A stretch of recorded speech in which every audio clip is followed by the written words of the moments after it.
दोस्तों, रावण ने मरते मरते स्त्रियों के बारे में 8 घिनौनी बातें बताई थीं, जो आज सच हो रही हैं। कड़वी है पर सच है।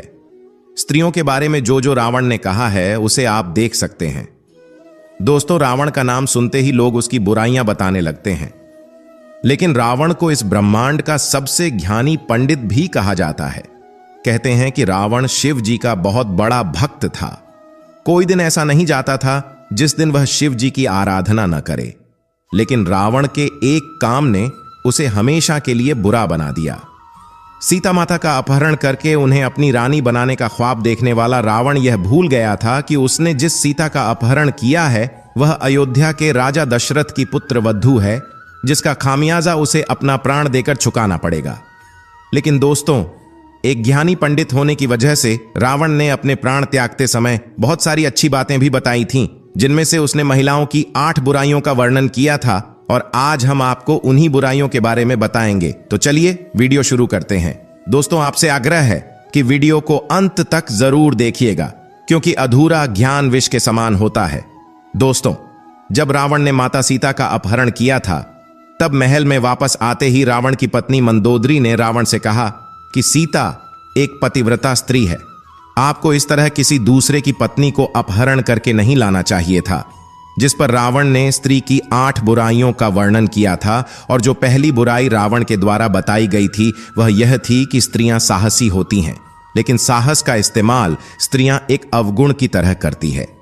कहने का मतलब यह है कि कभी कभी वह साहसी होने के चक्कर में ऐसा कार्य कर जाती है जिससे उनके घर और परिवार को पछताना पड़ता है। साहस अगर दुस्साहस में बदल जाए तो फायदे की जगह इसका नुकसान भी उठाना पड़ता है। इसलिए स्त्रियों का साहसी होना एक अवगुण के समान है। दोस्तों, यह बात रावण ने इसलिए कही थी क्योंकि जब मंदोदरी को इस बात का पता चला कि रावण ने श्री राम की धर्मपत्नी सीता जी का हरण कर लिया है, तो मंदोदरी बहुत ज्यादा घबरा गई थी और डर गई थी। जिस वजह से रावण के महल में प्रवेश करते ही मंदोदरी ने रावण से कहा था कि आप उस राम की पत्नी को वापस कर दो, क्योंकि मुझे बहुत डर लग रहा है। जिस पर रावण ने कहा था कि मंदोदरी, तुम लंकापति रावण की पत्नी हो, तुम्हारा इस तरह डरना लंकापति रावण के लिए शर्म की बात है। और मंदोदरी की इस बात से रावण ने औरतों के अंदर के साहस को एक अवगुण की तरह बताया था। दोस्तों, दूसरा अवगुण रावण ने यह बताया था कि स्त्रियों के अंदर एक अजीब सा डर हमेशा बना रहता है। वैसे तो स्त्रियां निडर और साहसी होती हैं, लेकिन उनमें एक डर की भावना भी होती है, और स्त्रियां अपने इस भय से बचने के लिए किसी भी हद तक जा सकती हैं। दोस्तों, रावण के अनुसार स्त्रियां बहुत ही कोमल स्वभाव की होती हैं, जिस वजह से वह कभी कभी बिना वजह ही छोटी छोटी बातों पर डर जाती है, और अपने इस डर से बचने के लिए वह किसी भी हद तक जा सकती है। स्त्रियां इस भय से बचने के लिए कभी कभी वह काम करने को तैयार हो जाती हैं, जो काम उन्हें कभी जीवन में नहीं करना चाहिए। और इस भय से बचने के लिए स्त्रियां कभी कभी ऐसी मुसीबत में फंस जाती हैं जहां से निकलना बहुत मुश्किल होता है, और बाद में उन्हें इस गलती का पछतावा भी होता है। और इन सब की वजह से इन स्त्रियों के साथ साथ इनके सगे संबंधियों को भी इस गलती का हर्जाना भुगतना पड़ता है। दोस्तों, तीसरा अवगुण रावण ने यह बताया था कि स्त्रियां झूठ बहुत बोलती हैं। रावण के मुताबिक स्त्रियां झूठ बोले बिना बिल्कुल भी नहीं रह पाती हैं। यहां तक कि झूठ को छुपाने के लिए 50 झूठ भी बोलने पड़े तो भी स्त्रियां तैयार रहती हैं। इस बात में उन्हें कोई संकोच नहीं होता कि वह किसके सामने और किस तरह का झूठ बोल रही हैं। दोस्तों, इस बात को आप सबने अपनी लाइफ में भी नोटिस किया होगा कि स्त्रियां या लड़कियां बिना मतलब के ही झूठ बोलती हैं। दोस्तों, इस झूठ की वजह से कभी कभी लोगों के रिश्ते और जिंदगी दोनों बर्बाद हो जाती है। दोस्तों, चौथा अवगुण रावण ने यह बताया था कि स्त्रियां बहुत ही मतलबी होती हैं, और अपना मतलब निकलवाने के लिए स्त्रियां किसी भी हद तक जा सकती हैं, फिर चाहे उन्हें किसी को धोखा देना पड़े, या फिर उन्हें किसी को अपने रास्ते से हटाना ही क्यों न पड़े, या फिर उन्हें किसी को झूठे मन से अपनाना पड़े। स्त्रियां अपने लालच के चलते कुछ भी कर सकती हैं, किसी भी लालच में फंस सकती हैं, और अपने मतलब के लिए किसी को भी फंसा सकती है। रावण के मुताबिक जब स्त्रियों के बात करने में एकदम से परिवर्तन आ जाए तो उनसे खासकर सतर्क रहना चाहिए। क्योंकि स्त्रियों के स्वभाव में एकदम से परिवर्तन इस बात का सबूत है कि वह आपसे कोई काम निकलवाना चाहती है।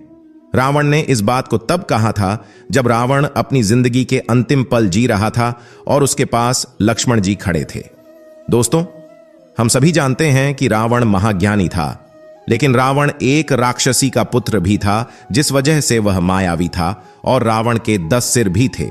उसके पास मन को पढ़ने की असीम शक्तियां थीं और इन सब के बावजूद भी वह स्त्रियों के मन को नहीं पढ़ सका। इसीलिए रावण ने स्त्रियों से संबंधित 5वां अवगुण यह बताया था कि स्त्रियां मन से बहुत चंचल होती हैं। रावण के मुताबिक स्त्रियों के मन में क्या चल रहा है, इस बात को जान पाना किसी भी मनुष्य के बस की बात नहीं है। स्त्रियों के मन में जो चल रहा होता है उसे कभी वह बताती भी नहीं है, और जब उनसे पूछा जाता है तो वह उस बात को इस तरह से घुमा देती है कि उसे समझ पाना बहुत मुश्किल हो जाता है। रावण के मुताबिक स्त्रियों के स्वभाव में माया की झलक होती है। अपने चंचल स्वभाव से स्त्रियां केवल आंखों में किसी का भी मन मोह सकती हैं और उन्हें अपने हिसाब से कठपुतली की तरह घुमा सकती है। रावण ने इस बात का वर्णन अपने शास्त्रों में भी किया है और इस बात को बखूबी बताया है कि स्त्रियों के सारे अवगुणों में सबसे खराब अवगुण यही है। दोस्तों, स्त्री की चंचलता से हर मनुष्य को बचना चाहिए, क्योंकि इस चंचलता के चक्कर में कई महाबली पुरुषों ने अपनी जिंदगी बर्बाद कर दी। लेकिन इसके बाद भी स्त्रियों की यह आदत नहीं जाती है, इसलिए स्त्रियों की इस चंचलता से जितना हो सके दूर रहना चाहिए। दोस्तों, 6ठा अवगुण, रावण ने यह बताया था कि स्त्रियों के पेट में कोई भी बात नहीं पच सकती है। अगर आप पुरुष हैं तो इस बात को बखूबी समझते होंगे और स्त्रियां इस बात को अच्छे से जानती होंगी कि वह किसी भी बात को अपने पेट में नहीं बचा सकती हैं। रावण ने यह बात अपने प्राण त्यागने से पहले बताई थी कि स्त्रियां कभी भी किसी की बात को अपने तक ही सीमित नहीं रख सकती हैं। तो चाहे आप स्त्री के कितने भी अच्छे सगे संबंधी या फिर रिश्तेदार क्यों न हो, वह आपका भांडा कभी न कभी फोड़ देंगी और आपके गुप्त राज को आग की तरह तेजी से फैला देंगी। इसलिए स्त्रियों को कभी भी राज की बात नहीं बतानी चाहिए।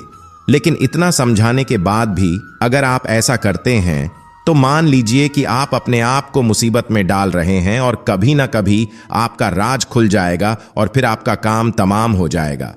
दोस्तों, 7वां अवगुण रावण के द्वारा यह बताया गया था कि स्त्रियों में बुद्धि नहीं होती है। वह किसी भी चीज को अपना दिमाग लगाकर नहीं सोचती, बल्कि किसी भी सुनी सुनाई बात को मान लेती है। ऐसा रावण ने इसलिए कहा था क्योंकि रावण की पत्नी मंदोदरी ने रावण की कोई भी बात कभी नहीं मानी। वह रावण की हर बात के खिलाफ थी और यही कारण है कि स्त्रियां किसी भी स्त्री या पुरुष के बहकावे में बहुत आसानी से आ जाती हैं और बिना कुछ सुने या देखे किसी भी चीज पर विश्वास कर लेती है और फिर कुछ ऐसा काम कर डालती है जिसकी वजह से ही वह परेशानी में आ जाती है और साथ साथ उनके परिवार वाले भी दिक्कत और परेशानी में आ जाते हैं और फिर इन सब के चलते वह अपने घर का विनाश कर लेती है और फिर बाद में उस चीज का पछतावा करती है। रावण का कहना था कि इसी अवगुण की वजह से स्त्रियां किसी भी फैसले को लेने में बहुत अच्छा महसूस करती हैं। इसलिए रावण ने कहा था कि स्त्रियां विवेकशील नहीं होती। दोस्तों, अब बात करते हैं स्त्रियों के 8वें और आखिरी अवगुण की। रावण के मुताबिक स्त्रियों में शौच जैसे गुण होते हैं, यानी कि स्त्रियां अशुद्ध होती हैं। जी हां दोस्तों, स्त्रियां कितनी भी अपने आप को सोने, चांदी, हीरे के आभूषणों से सजा लें, लेकिन इन सब के बावजूद भी स्त्रियां अशुद्ध होती हैं। रावण के मुताबिक महिलाएं साफ सफाई का काफी कम ध्यान रखती हैं, जिसकी वजह से रावण ने यह बात कही थी।